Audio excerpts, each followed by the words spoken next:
നമസ്കാരം. പുതിയ വീഡിയോയിലേക്ക് എല്ലാ സുഹൃത്തുക്കൾക്കും സ്വാഗതം. ഇന്ന് ഞാൻ നല്ലൊരു ബിസ്ക്കറ്റ് പുഡിങ്ങിൻ്റെ റെസിപ്പി ആയിട്ടാണ് വന്നിരിക്കുന്നത്. വളരെ ഈസി ആയിട്ട് ഗസ്റ്റൊക്കെ വരുമ്പോഴും ഫംഗ്ഷൻ ഉള്ളപ്പോഴും കുട്ടികൾക്കൊക്കെ ഉണ്ടാക്കി കൊടുക്കാൻ പറ്റുന്ന നല്ലൊരു പുഡിങ്ങാണ്. തയ്യാറാക്കുന്നത് എങ്ങനെയാണ്, അതിന് എന്തൊക്കെ ഇൻഗ്രീഡിയൻസ് വേണമെന്ന് നോക്കാം. വീഡിയോയിലോട്ട് പോകാം. ഒരു പാത്രത്തിലേക്ക് ഞാനൊരു 3/4 ലിറ്ററോളം പാല് തിളപ്പിക്കാനായിട്ട് വെച്ചിട്ടുണ്ട്. ഒരു മീഡിയം ഫ്ലെയിമിൽ വെച്ചിട്ട് പാല് തിളയ്ക്കാനായിട്ട് വെക്കാം. ആ സമയം കൊണ്ട് വേറൊരു ബൗളിൽ ഞാനൊരു 2.5 ടേബിൾ സ്പൂണോളം കസ്റ്റാർഡ് പൗഡർ, വാനില ഫ്ലേവറുള്ള കസ്റ്റാർഡ് പൗഡറാണ് എടുത്തിട്ടുള്ളത്. ഇത് നമുക്ക് ആദ്യം ഒന്ന് മിക്സ് ചെയ്തെടുക്കണം. ഇതിലേക്ക് ഒരു 1/2 കപ്പ് തിളപ്പിക്കാത്ത പാലാണ് ചേർത്ത് കൊടുക്കുന്നത്. നല്ലതുപോലെ കട്ടകളൊന്നും കൂടാതെ ഇളക്കി യോജിപ്പിച്ച് മിക്സ് ചെയ്തെടുക്കുക. എൻ്റെ വീഡിയോ ആദ്യമായിട്ടാണ് കാണുന്നുണ്ടെങ്കിൽ, ഇഷ്ടപ്പെട്ടിട്ടുണ്ടെങ്കിൽ ഒന്ന് സബ്സ്ക്രൈബ് ചെയ്ത് തന്നെ ഒന്ന് സപ്പോർട്ട് ചെയ്യണം. നമ്മുടെ പാലയ്ക്ക് ഒന്ന് തിളച്ച് വന്നിട്ടുണ്ട്. ഒന്ന് ഇളക്കി കൊടുത്തതിന് ശേഷം നമ്മൾ ഫ്ലെയിം ഒരു ലോ ഫ്ലെയിമിലേക്ക് മാറ്റി വെക്കാം. ശേഷം നമ്മൾ റെഡിയാക്കി എടുത്ത് വെച്ചിട്ടുള്ള കസ്റ്റാർഡിൻ്റെ മിക്സ് ചേർത്ത് കൊടുത്ത് പെട്ടെന്ന് തന്നെ ഇളക്കി കൊടുത്തുകൊണ്ടിരിക്കുക. ചെറുതായിട്ടൊന്ന് ആവി വന്ന് കസ്റ്റാർഡിൻ്റെ ഈ മിക്സ് ചേർത്തതിന് ശേഷം പാൽ പെട്ടെന്ന് തന്നെ അങ്ങ് തിക്കാവും.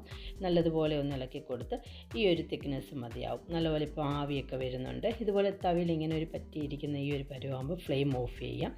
മധുരത്തിനാവശ്യമായിട്ട് പഞ്ചസാര ചേർത്ത് കൊടുക്കാം. ഒരു 1/2 കപ്പ് പഞ്ചസാരയാണ് ഞാൻ ചേർത്ത് കൊടുക്കുന്നത്. നിങ്ങൾക്ക് എത്ര മധുരം വേണോ അതിനനുസരിച്ച് പഞ്ചസാര ചേർത്ത് കൊടുക്കാം.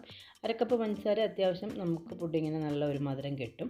പഞ്ചസാര നല്ലതുപോലെ ഇളക്കി യോജിപ്പിച്ചെടുത്ത് വെക്കാം. കസ്റ്റർഡ് ചെറുതായിട്ടൊന്ന് ചൂടൊന്ന് പോകാൻ വേണ്ടി മാറ്റി വെക്കുക.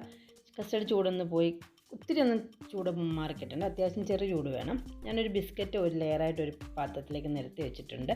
ഉപ്പ് അടങ്ങിയതും ചോക്ലേറ്റ് അടങ്ങിയതുമായിട്ടുള്ള ബിസ്ക്കറ്റ് ഒഴിച്ച് ബാക്കി നമുക്ക് നട്ട്സുള്ള ഗുഡ് ഡേ, പാർലേജി, മിൽക്കി ബിസ്റ്റ് പോലെയുള്ള ബിസ്ക്കറ്റുകൾ ഉപയോഗിക്കാവുന്നതാണ്. ബിസ്ക്കറ്റ് ഒരു ലെയറായിട്ട് വെച്ചതിന് ശേഷം അതിൻ്റെ മുകളിലേക്ക് കുറച്ച് നമ്മളുണ്ടാക്കി വെച്ചതിൻ്റെ കുറച്ച് കസ്റ്റാർഡ് ഒഴിച്ച് കൊടുക്കുക. ശേഷം അതിൻ്റെ മുകളിലേക്ക് ഞാൻ സ്ലൈസായിട്ട് കേക്ക്, വാനില ഫ്ലേവറുള്ള കേക്കിൻ്റെ സ്ലൈസ് ഉണ്ടായിരുന്നു, അത് ഞാൻ നിരത്തി വെച്ച് കൊടുക്കുന്നുണ്ട്. അഥവാ കേക്ക് ഇതുപോലെ ഇല്ല എന്നുണ്ടെങ്കിൽ ബിസ്ക്കറ്റ് വേണമെങ്കിലും അടുത്ത ഒരു ലെയറായിട്ട് ഫോം ചെയ്തെടുക്കാവുന്നതാണ്. ഇപ്പം ഞാൻ കേക്ക് ഒരു വെറൈറ്റി ആയിട്ട് കേക്ക് വെച്ച് കൊടുക്കുന്നതേ ഉള്ളൂ.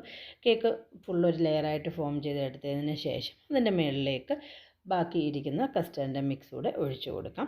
ഞാൻ ഇതൊന്ന് ഡെക്കറേറ്റ് ചെയ്യാനായിട്ട് കുറച്ച് ചോക്ലേറ്റ് ബിസ്ക്കറ്റിൻ്റെ ക്രംസ് എടുത്തിട്ടുണ്ടായിരുന്നു. ഇത് നമുക്കിഷ്ടമുള്ള രീതിക്കനുസരിച്ച് ഇതൊന്ന് ഡെക്കറേറ്റ് ചെയ്തെടുത്ത് വെക്കാം. ഇതൊരു 4 മുതൽ 5 മണിക്കൂർ സമയം ഫ്രിഡ്ജിൽ സൂക്ഷിക്കുക. ഒരു ഫ്രീസറിലാണെങ്കിൽ കുഴപ്പമില്ല, ഒന്നുകൂടെ സെറ്റായിട്ട് കിട്ടും.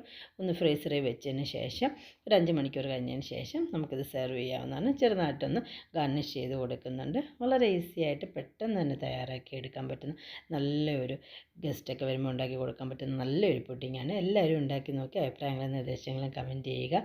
പുതിയ നല്ല നല്ല വീഡിയോ ആയിട്ട് കാണുന്നിടം വരെ bye guys. Thank you for watching my video.